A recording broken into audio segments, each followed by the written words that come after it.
کہ آپ کی بارگاہ میں ابو غالب فضل اللہ نامی ایک مشہور تاجر حاضر ہوا اور عرض کرنے لگا کہ اے میرے سردار، اے میرے غوث پاک، آپ کے نانا جان حضور اکرم صلی اللہ علیہ وآلہ وسلم کا فرمان ہے کہ جس شخص کو دعوت میں بلایا جائے اسے دعوت قبول کرنا چاہیے، تو میں اسی لیے حاضر ہوا ہوں کہ میں آپ کو دعوت میں لے چلوں۔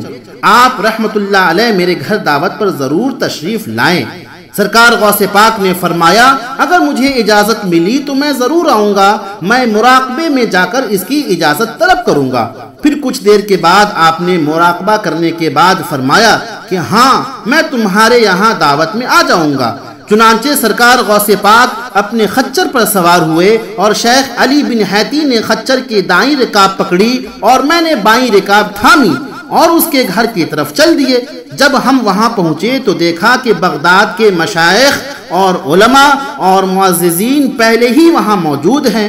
پھر دسترخوان بچھایا گیا اور اس پر قسم قسم کے کھانے کی چیزیں رکھی گئیں۔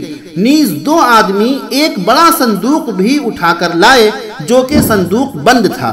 اس صندوق کو دسترخوان کے ایک طرف رکھ دیا گیا۔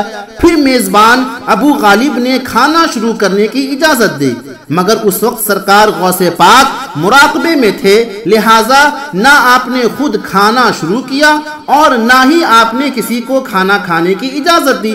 چنانچہ کسی نے بھی کھانا شروع نہیں کیا۔ سرکار غوث پاک کی ہیبت کی وجہ سے حاضرین مجلس کی حالت ایسی تھی گویا ان کے سروں پر پرندے بیٹھے ہیں۔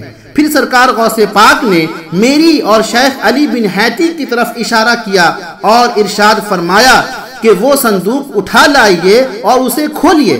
جب صندوق سرکار غوث پاک کے سامنے لا کر کھولا گیا تو اس صندوق میں میزبان ابو غالب کا لڑکا موجود تھا جو پیدائشی طور پر اندھا ہونے کے علاوہ جوڑوں کے درد میں مبتلا تھا، کوڑھ کی بیماری اور فالج کے مرض میں بھی مبتلا تھا۔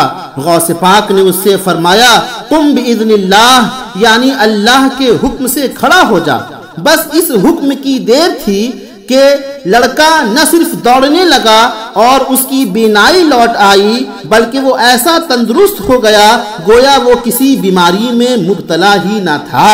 شیخ ابو الحسن قرشی رحمت اللہ علیہ فرماتے ہیں کہ جب میں نے شیخ ابو سعد قیلوی کی خدمت میں غوث پاک کی یہ کرامت کا واقعہ بیان کیا تو انہوں نے فرمایا کہ غوث پاک رحمت اللہ علیہ پیدائشی طور پر اندھوں برس والوں کو اچھا کرتے ہیں اور اللہ کے حکم سے مردوں کو بھی زندہ کر دیا کرتے ہیں۔